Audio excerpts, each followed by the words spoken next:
Chapter 1.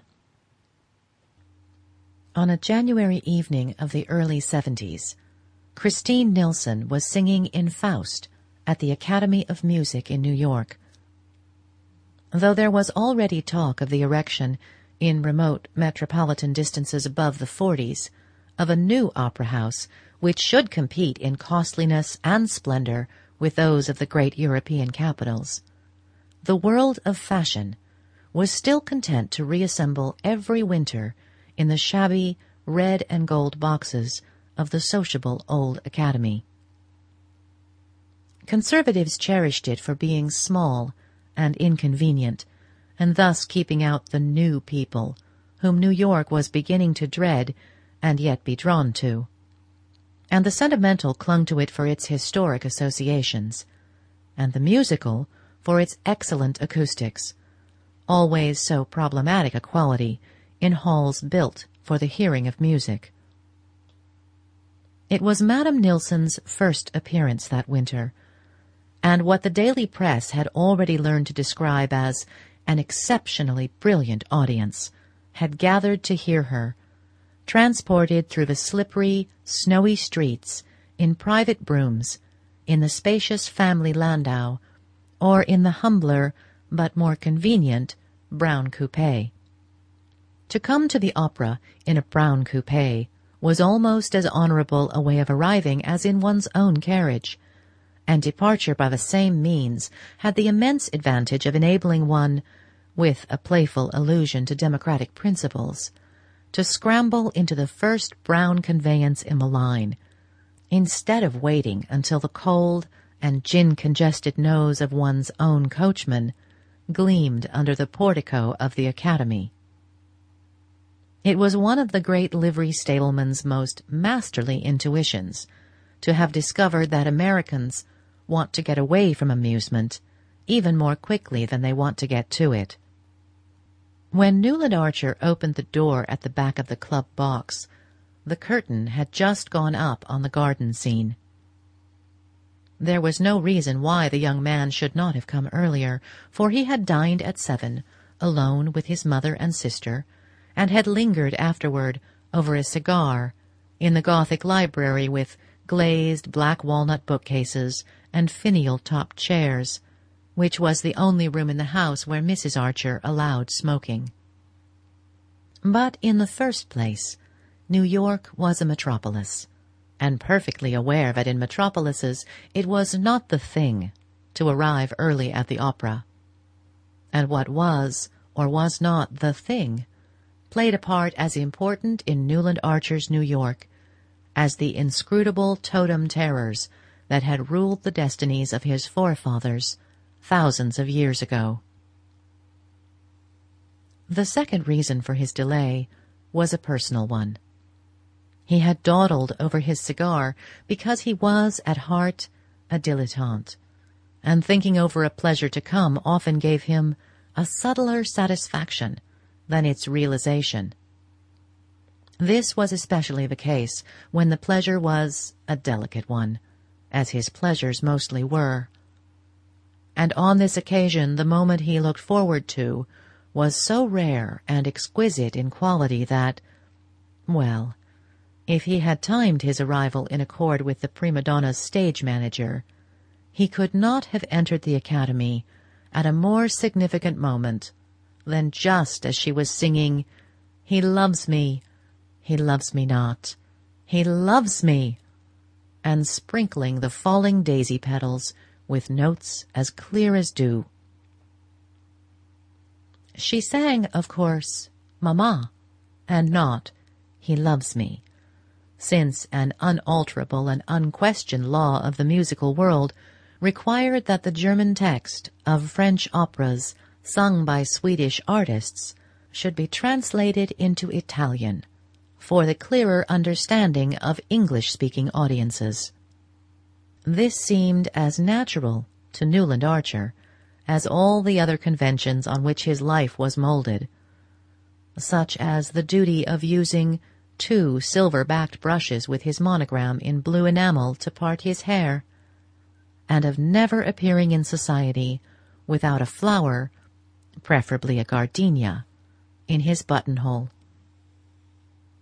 "Mamma, no mamma," the prima donna sang, and "Mamma," with a final burst of love triumphant, as she pressed the dishevelled daisy to her lips and lifted her large eyes to the sophisticated countenance of the little brown Faust Capoul, who was vainly trying, in a tight purple velvet doublet and plumed cap, to look as pure and true as his artless victim.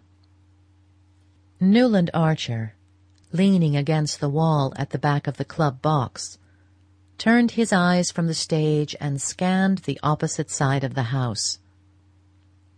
Directly facing him was the box of old Mrs. Manson Mingott, whose monstrous obesity had long since made it impossible for her to attend the opera, but who was always represented on fashionable nights by some of the younger members of the family. On this occasion, the front of the box was filled by her daughter-in-law, Mrs. Lovell Mingott, and her daughter, Mrs. Welland. And slightly withdrawn behind these brocaded matrons sat a young girl in white, with eyes ecstatically fixed on the stage lovers. As Madame Nilsson's "Mamma" trilled out above the silent house, the boxes always stopped talking during the daisy song, a warm pink mounted to the girl's cheek, mantled her brow to the roots of her fair braids, and suffused the young slope of her breast to the line where it met a modest tulle tucker, fastened with a single gardenia. She dropped her eyes to the immense bouquet of lilies of the valley on her knee, and Newland Archer saw her white-gloved fingertips touch the flowers softly. He drew a breath of satisfied vanity, and his eyes returned to the stage.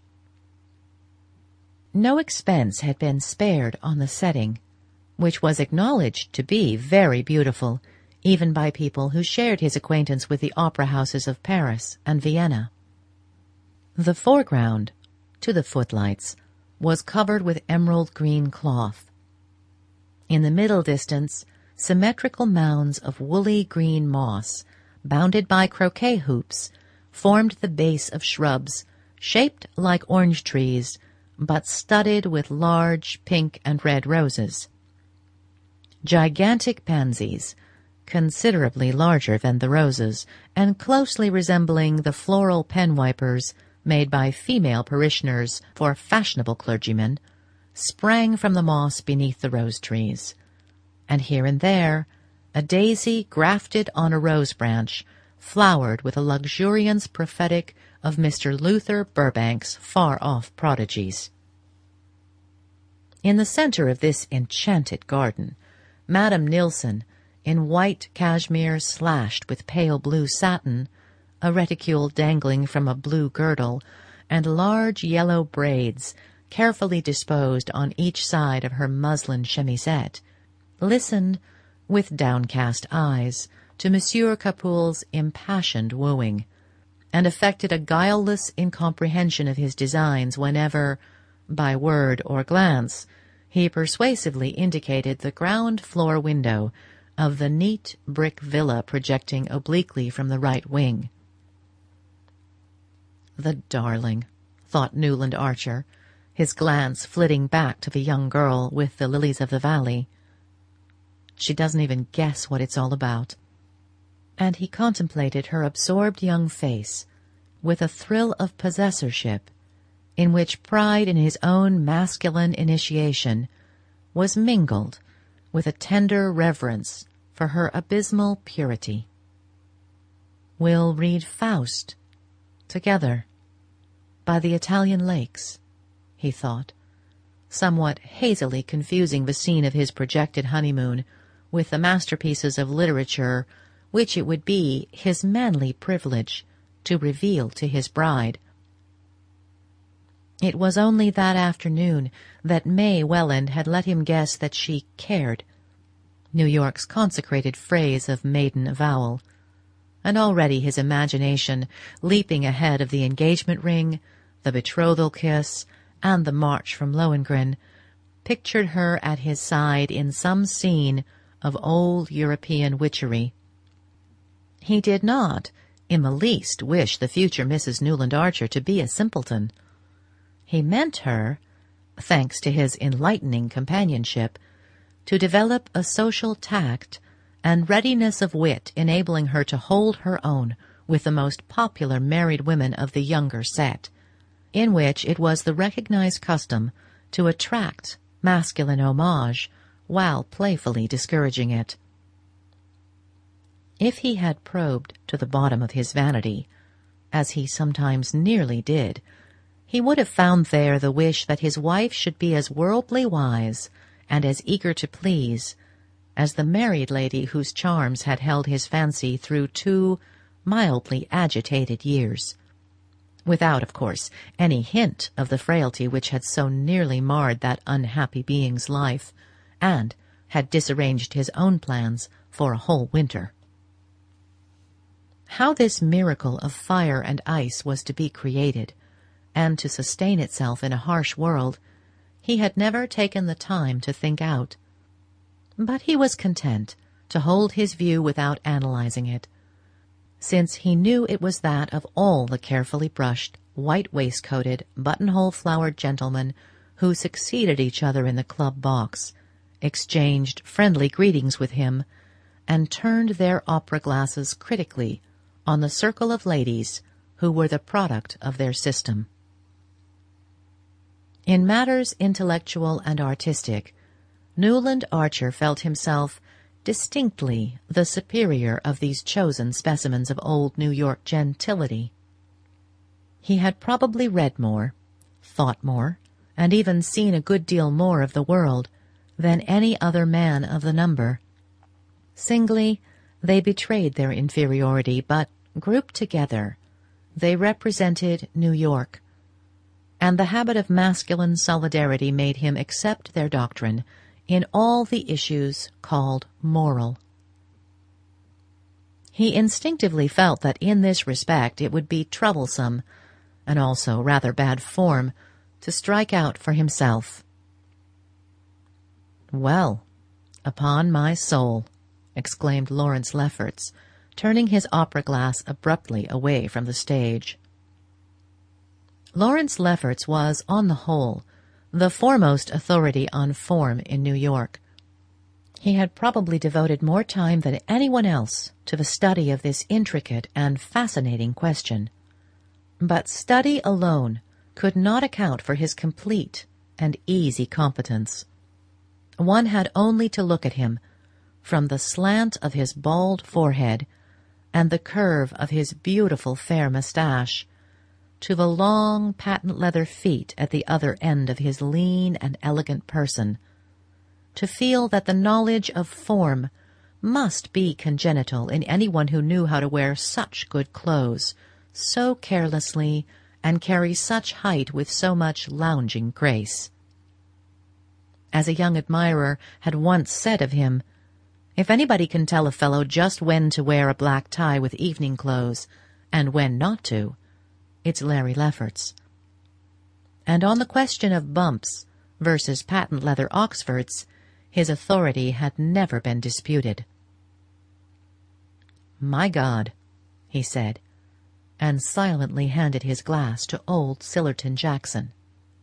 Newland Archer, following Lefferts' glance, saw with surprise that his exclamation had been occasioned by the entry of a new figure into old Mrs. Mingott's box.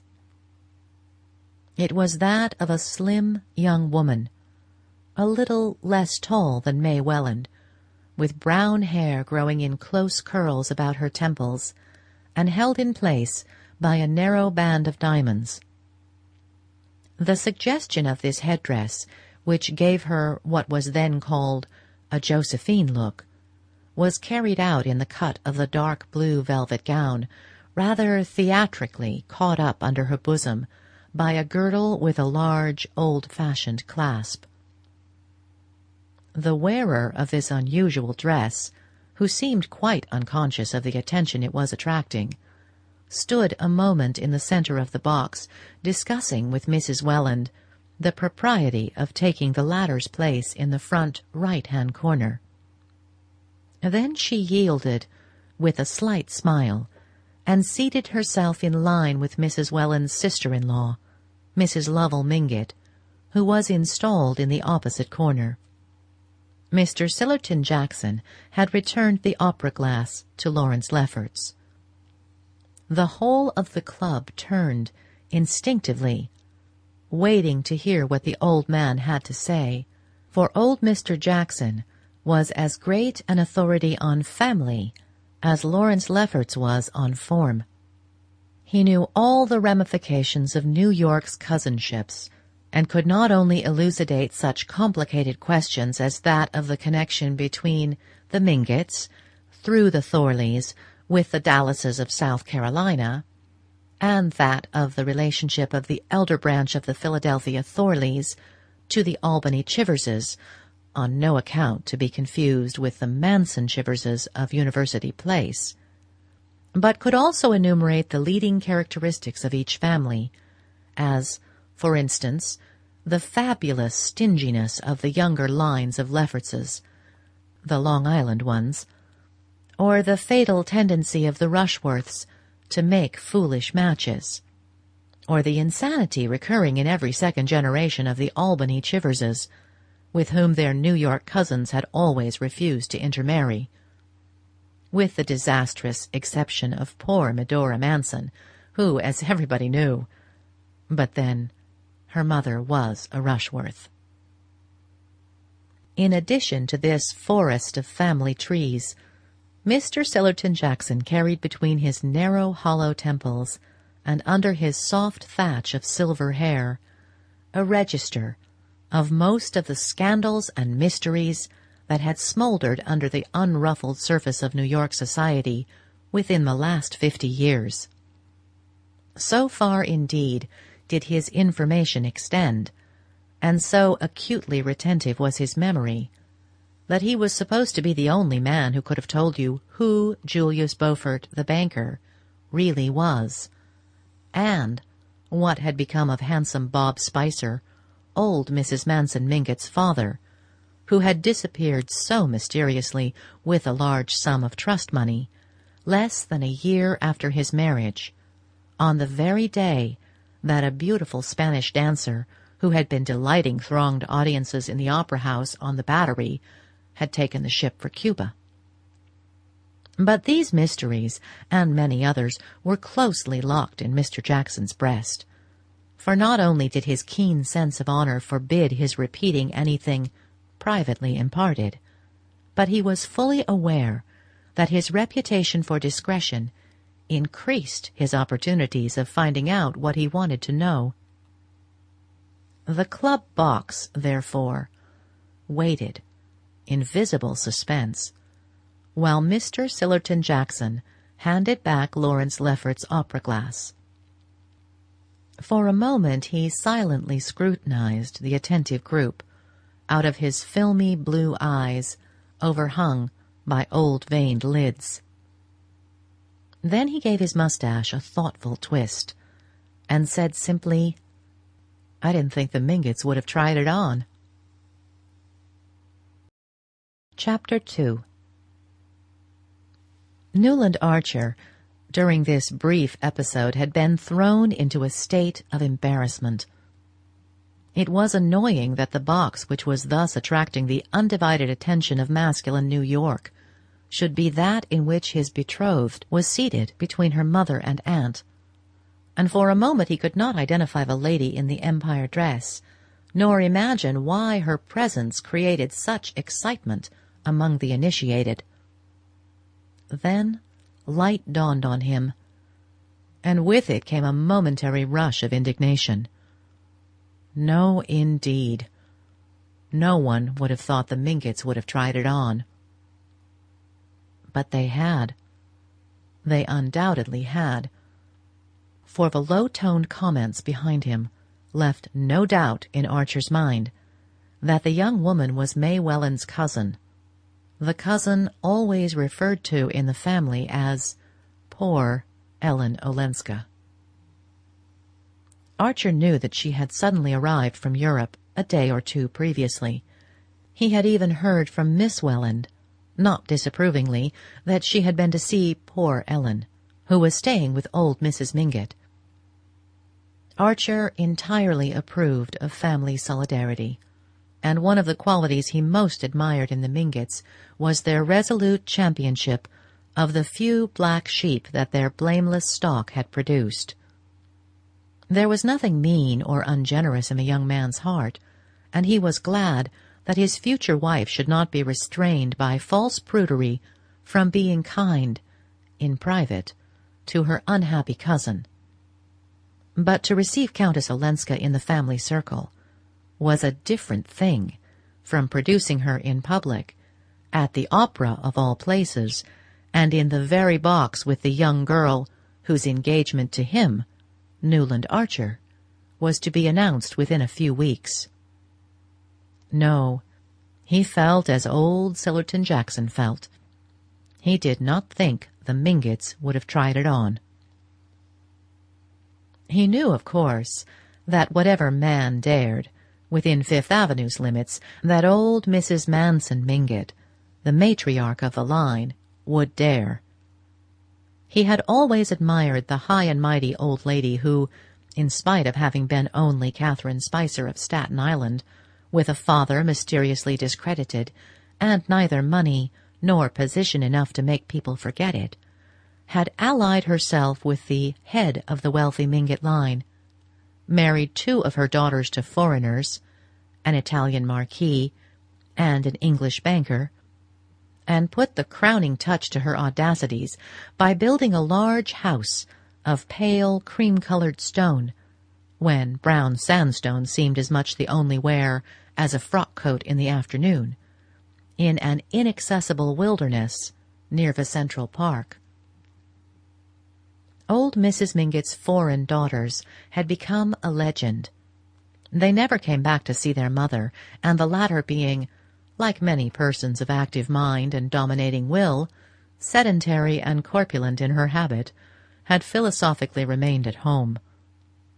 But the cream-colored house, supposed to be modelled on the private hotels of the Parisian aristocracy, was there as a visible proof of her moral courage, and she throned in it, among pre-revolutionary furniture and souvenirs of the Tuileries of Louis Napoleon, where she had shone in her middle age, as placidly as if there were nothing peculiar in living above 34th Street, or in having French windows that opened like doors, instead of sashes that pushed up.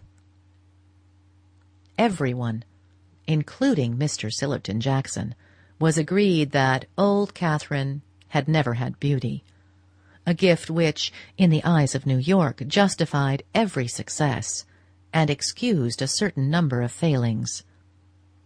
Unkind people said that, like her imperial namesake, she had won her way to success by strength of will and hardness of heart, and a kind of haughty effrontery that was somehow justified by the extreme decency and dignity of her private life.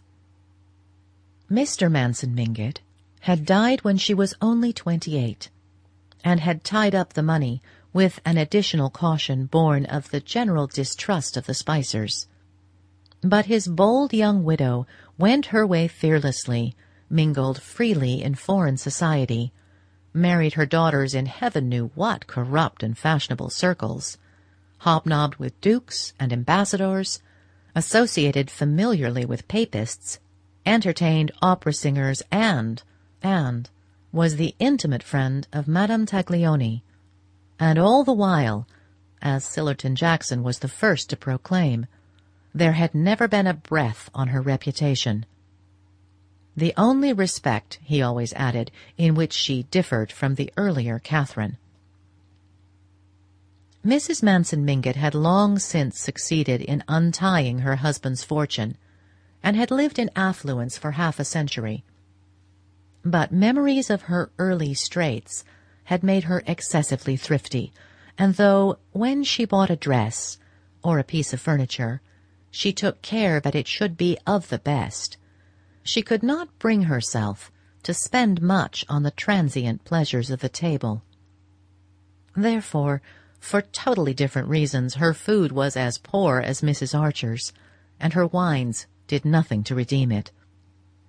Her relatives considered that the penury of her table discredited the Mingott name, which had always been associated with good living.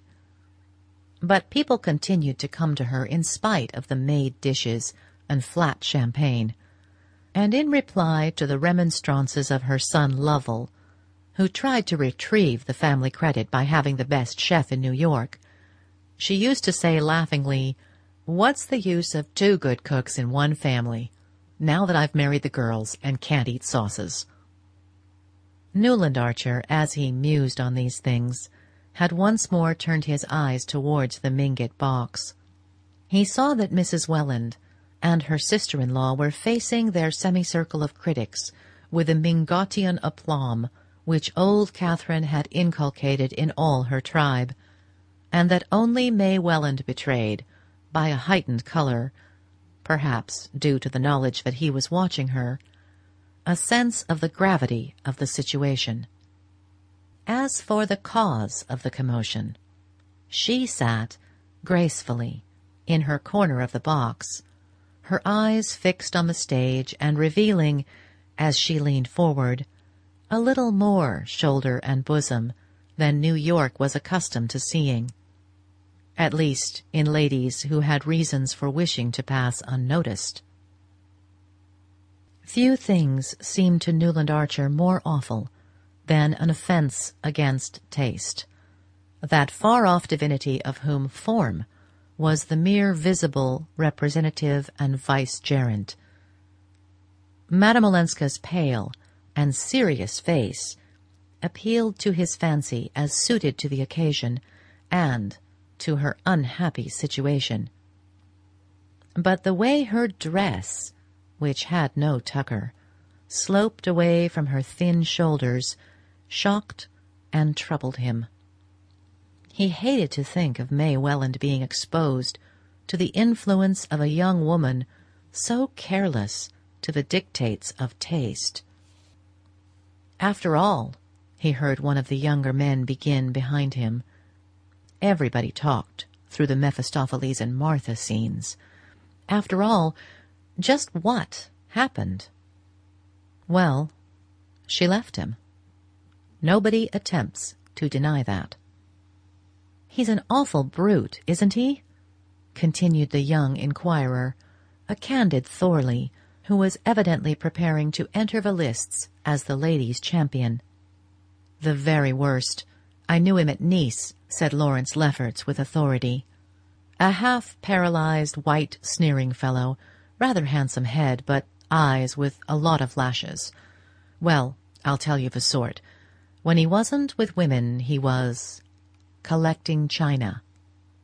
Paying any price for both, I understand."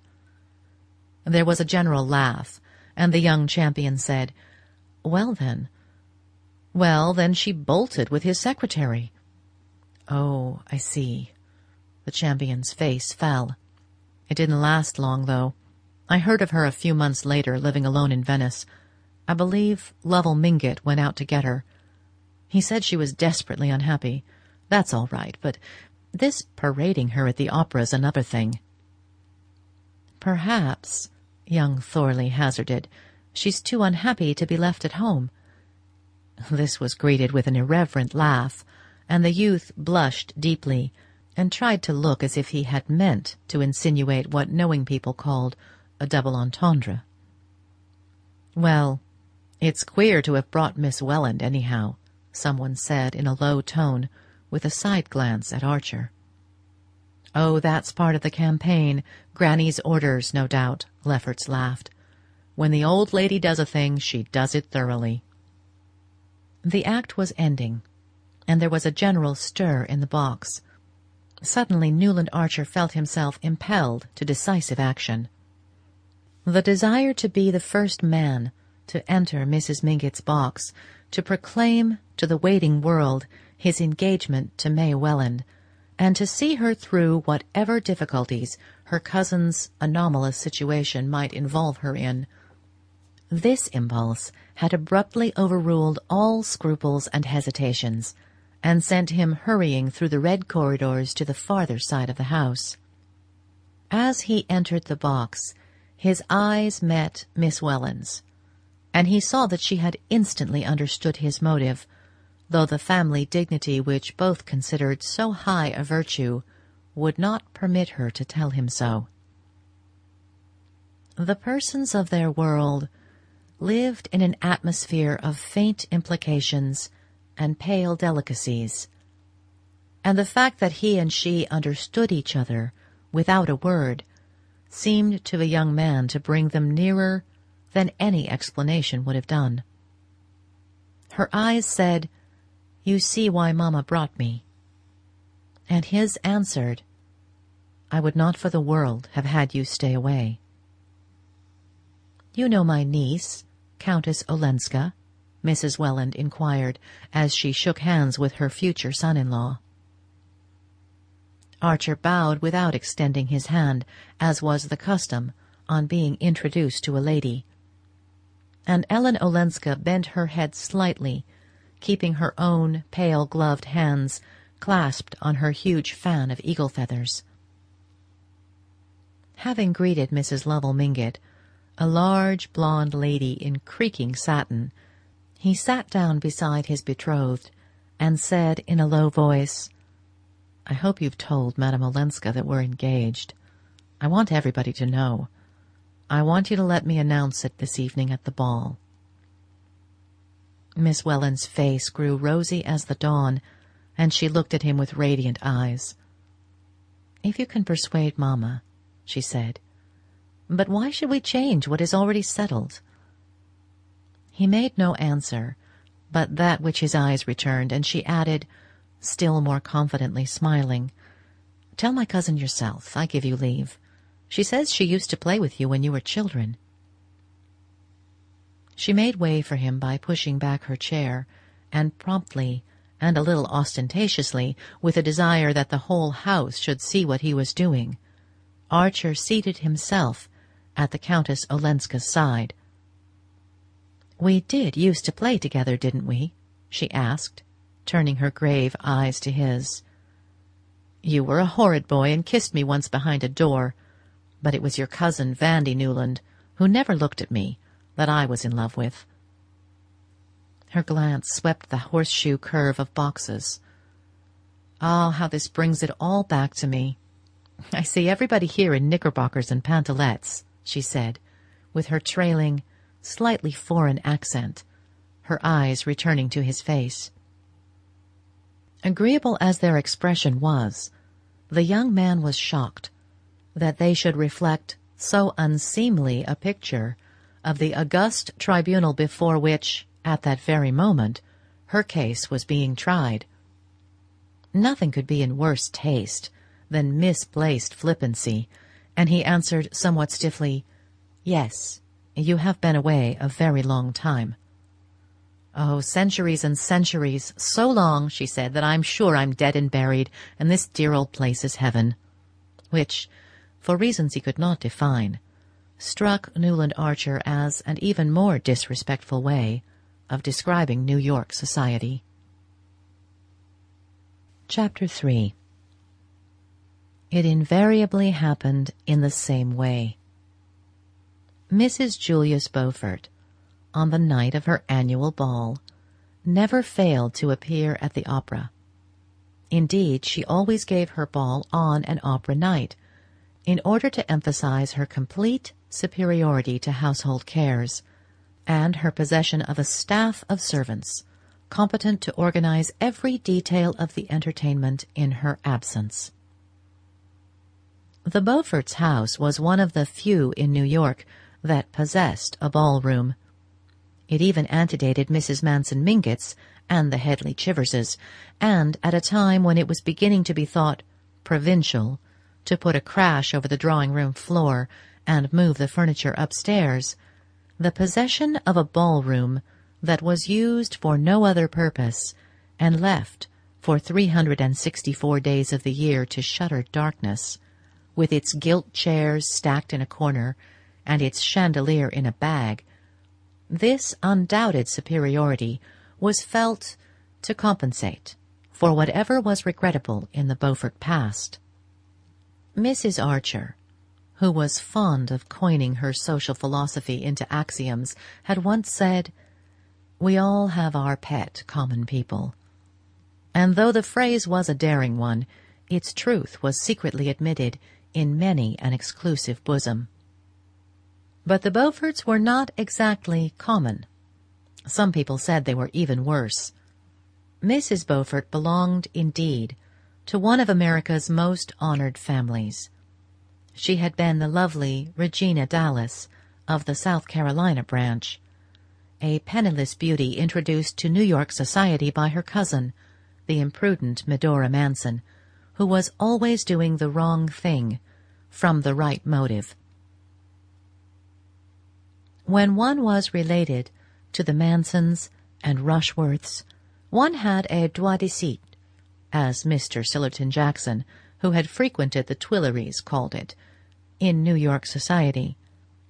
But did one not forfeit it in marrying Julius Beaufort?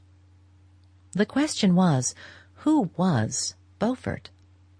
He passed for an Englishman, was agreeable, handsome, ill-tempered, hospitable, and witty. He had come to America with letters of recommendation from old Mrs. Manson Mingott's English son-in-law, the banker, and had speedily made himself an important position in the world of affairs. But his habits were dissipated, his tongue was bitter, his antecedents were mysterious, and when Medora Manson announced her cousin's engagement to him, it was felt to be one more act of folly in poor Medora's long record of imprudences. But folly is as often justified of her children as wisdom, and 2 years after young Mrs. Beaufort's marriage, it was admitted that she had the most distinguished house in New York. No one knew exactly how the miracle was accomplished. She was indolent, passive, the caustic even called her dull, but dressed like an idol, hung with pearls, growing younger and blonder and more beautiful each year, she throned in Mr. Beaufort's heavy brownstone palace, and drew all the world there without lifting her jeweled little finger. The knowing people said it was Beaufort himself who trained the servants, taught the chef new dishes, told the gardeners what hothouse flowers to grow for the dinner table and the drawing rooms, selected the guests, brewed the after-dinner punch, and dictated the little notes his wife wrote to her friends. If he did, these domestic activities were privately performed, and he presented to the world the appearance of a careless and hospitable millionaire strolling into his own drawing-room with the detachment of an invited guest, and saying, "My wife's gloxinias are a marvel, aren't they? I believe she gets them out from Kew." Mr. Beaufort's secret, people were agreed, was the way he had carried things off. It was all very well to whisper that he had been helped to leave England by the international banking house in which he had been employed.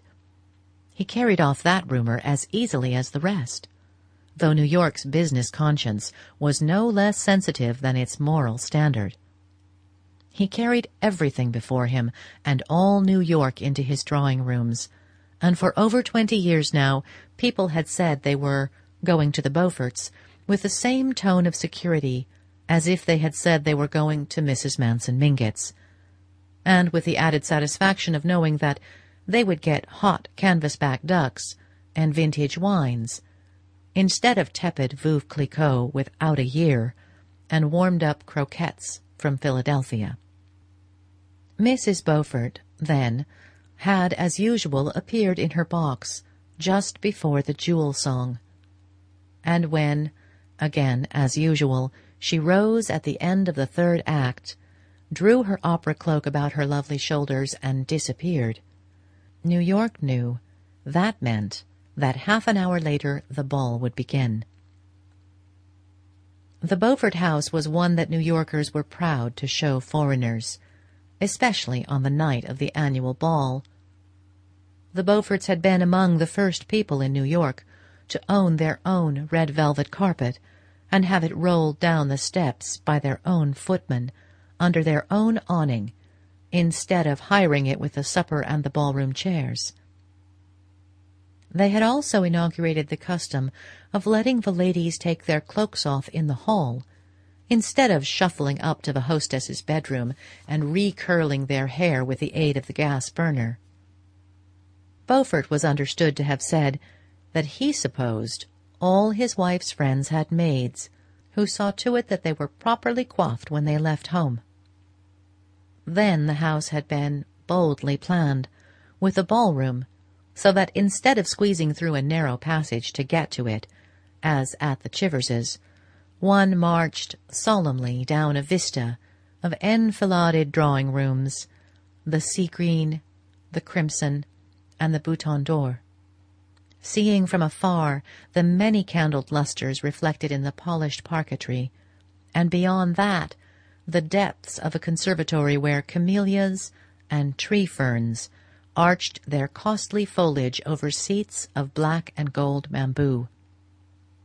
Newland Archer, as became a young man of his position, strolled in, somewhat late.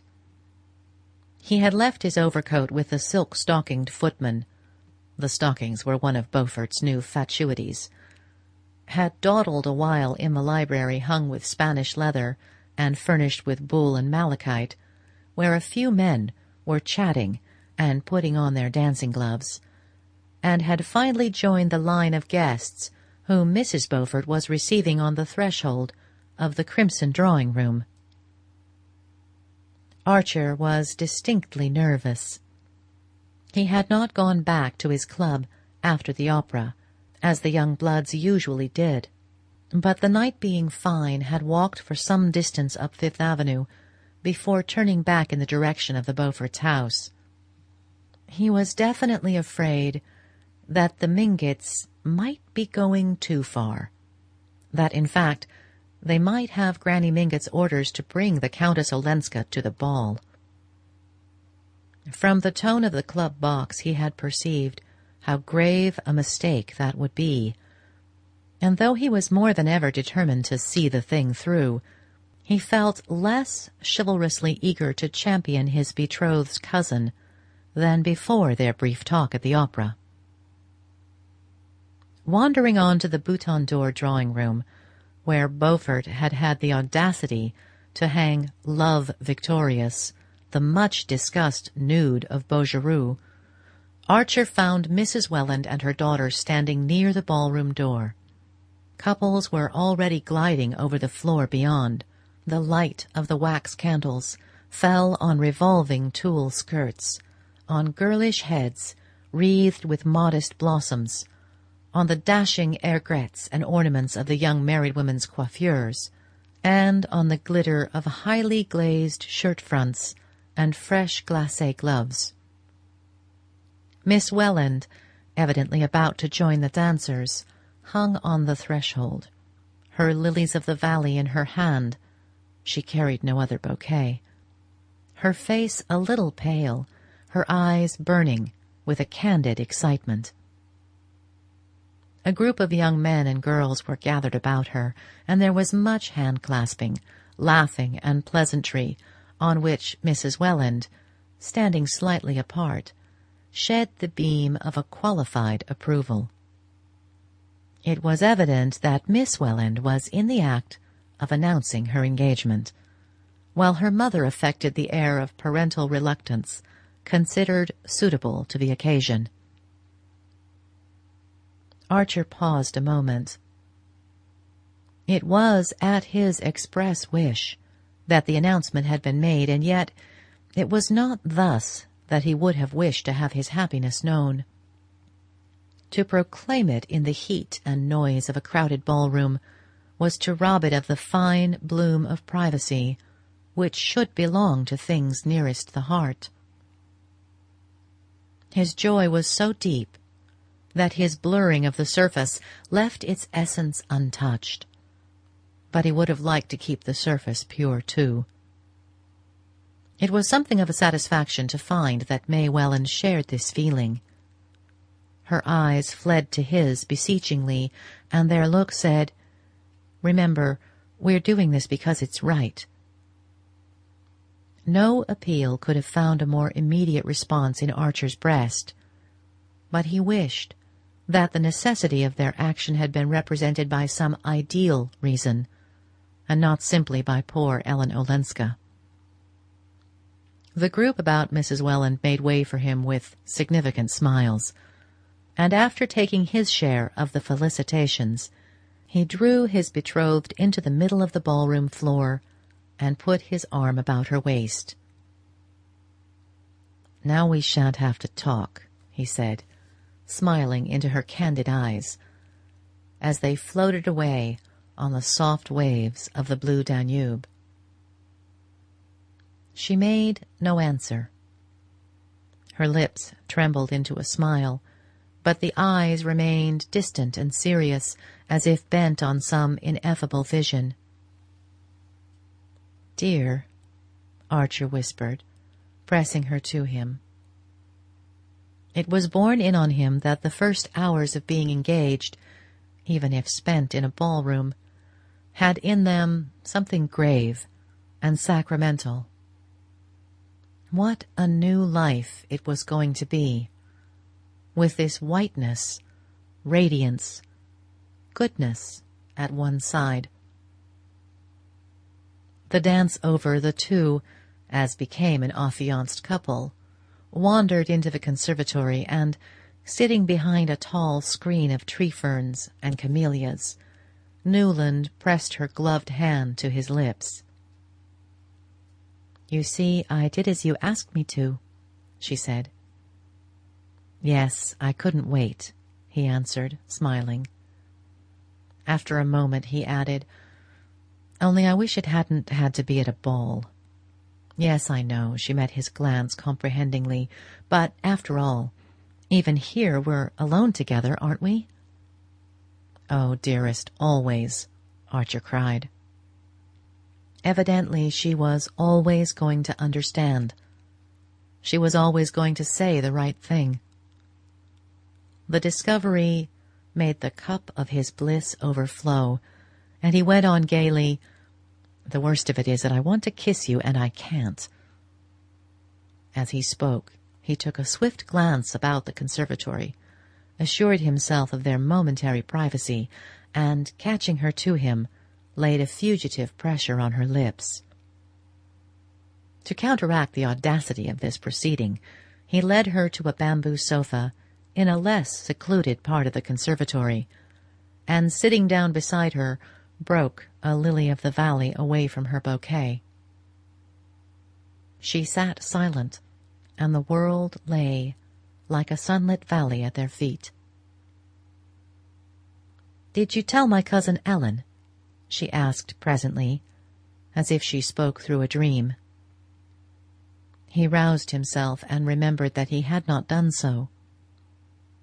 Some invincible repugnance to speak of such things to the strange foreign woman had checked the words on his lips. "No, I hadn't the chance after all," he said, fibbing hastily. "Oh," she looked disappointed, but gently resolved on gaining her point. "You must, then, for I didn't either, and I shouldn't like her to think—" "Of course not. But aren't you, after all, the person to do it?" She pondered on this. "If I'd done it at the right time, yes.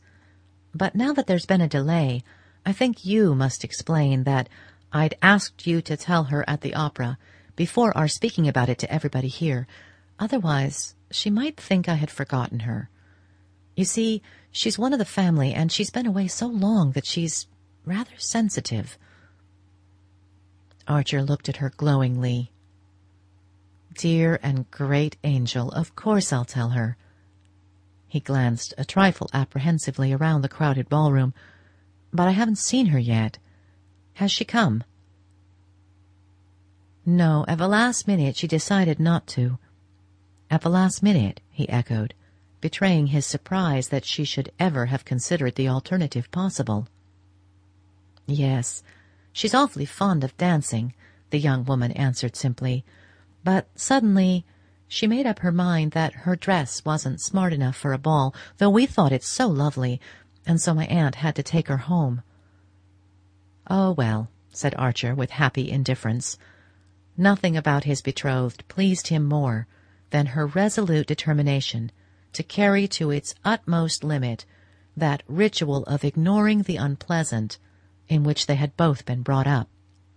She knows as well as I do, he reflected, the real reason of her cousin's staying away. But I shall never let her see, by the least sign, that I am conscious of there being a shadow of a shade on poor Ellen Olenska's reputation.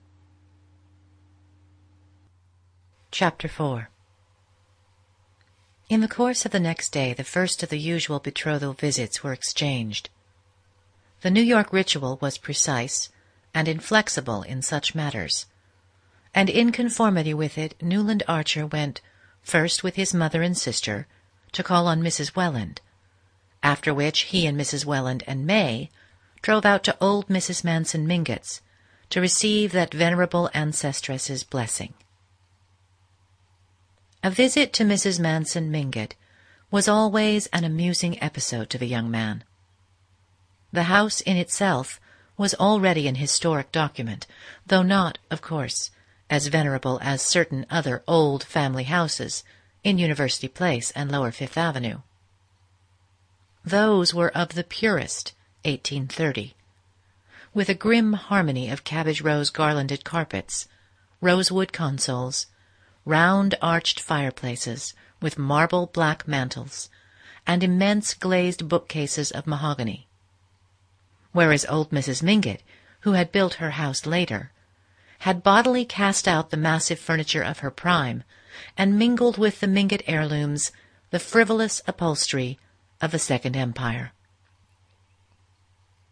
It was in her habit to sit in a window of the sitting-room on the ground floor, as if watching calmly for life and fashion to flow northward to her solitary doors. She seemed in no hurry to have them come, for her patience was equalled by her confidence. She was sure that, presently, the hoardings, the quarries, the one-story saloons, the wooden greenhouses and ragged gardens, and the rocks from which goats surveyed the scene, would vanish before the advances of residences as stately as her own, perhaps, for she was an impartial woman, even statelier, and that the cobblestones over which the old clattering omnibuses bumped would be replaced by smooth asphalt, such as people reported having seen in Paris. Meanwhile, as everyone she cared to see came to her, and she could fill her rooms as easily as the Beauforts, and without adding a single item to the menu of her suppers, she did not suffer from her geographic isolation. The immense accretion of flesh, which had descended on her in middle life like a flood of lava on a doomed city, had changed her from a plump, active little woman with a neatly turned foot and ankle into something as vast and august as a natural phenomenon. She had accepted this submergence as philosophically as all her other trials, and now, in extreme old age, was rewarded by presenting to her mirror an almost unwrinkled expanse of firm pink and white flesh, in the center of which the traces of a small face survived, as if awaiting excavation. A flight of smooth double chins led down to the dizzy depths of a still snowy bosom, veiled in snowy muslins that were held in place by a miniature portrait of the late Mr. Mingott. And around and below, wave after wave of black silk surged away over the edges of a capacious armchair, with two tiny white hands poised like gulls on the surface of the billows. The burden of Mrs. Manson Mingott's flesh had long since made it impossible for her to go up and down stairs, and with characteristic independence she had made her reception rooms upstairs, and established herself, in flagrant violation of all the New York proprieties, on the ground floor of her house, so that as you sat in her sitting-room window with her, you caught, through a door that was always open and a looped-back yellow damask portiere, the unexpected vista of a bedroom with a huge low bed upholstered like a sofa, and a toilet table with frivolous lace flounces and a gilt-framed mirror.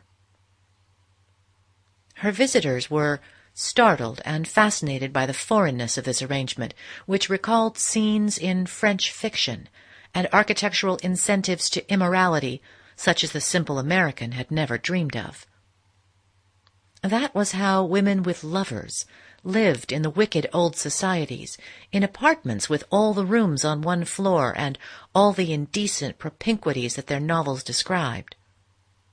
It amused Newland Archer, who had secretly situated the love scenes of Monsieur de Camors in Mrs. Mingott's bedroom, to picture her blameless life led in this stage setting of adultery. But he said to himself with considerable admiration that if a lover had been what she had wanted, the intrepid woman would have had him too. To the general relief, the Countess Olenska was not present in her grandmother's drawing-room during the visit of the betrothed couple. Mrs. Mingott said she had gone out, which, on a day of such glaring sunlight, and at the shopping hour, seemed in itself an indelicate thing for a compromised woman to do. But at any rate it spared them the embarrassment of her presence and the faint shadow that her unhappy past might seem to shed on their radiant future. The visit went off successfully, as was to have been expected.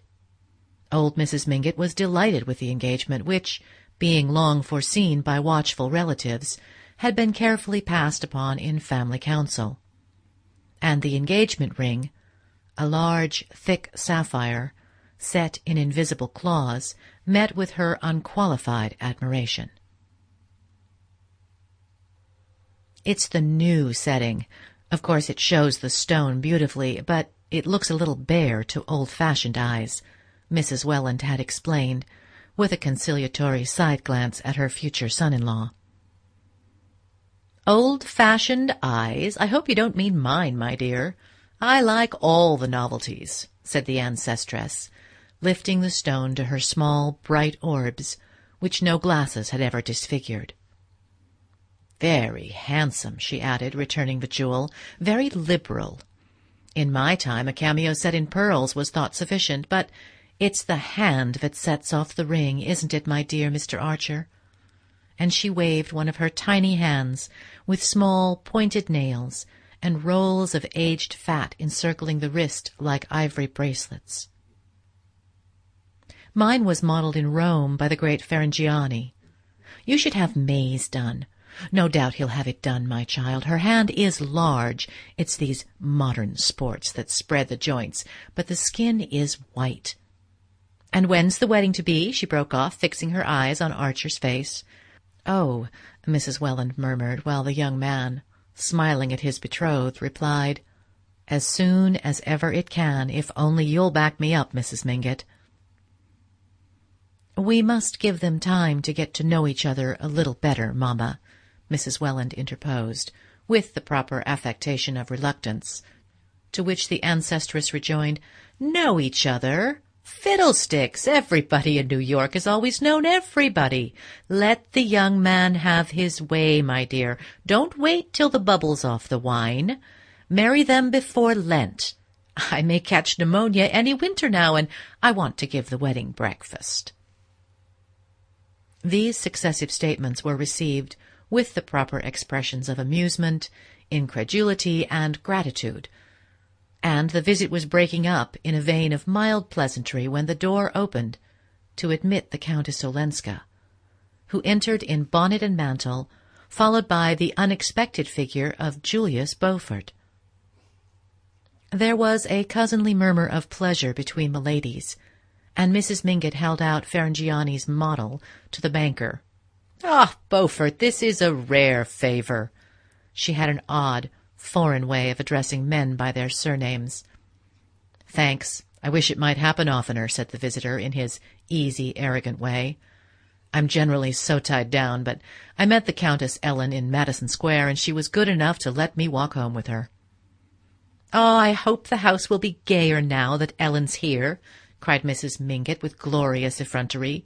Sit down, Beaufort. Push up the yellow armchair. Now I've got you, I want a good gossip.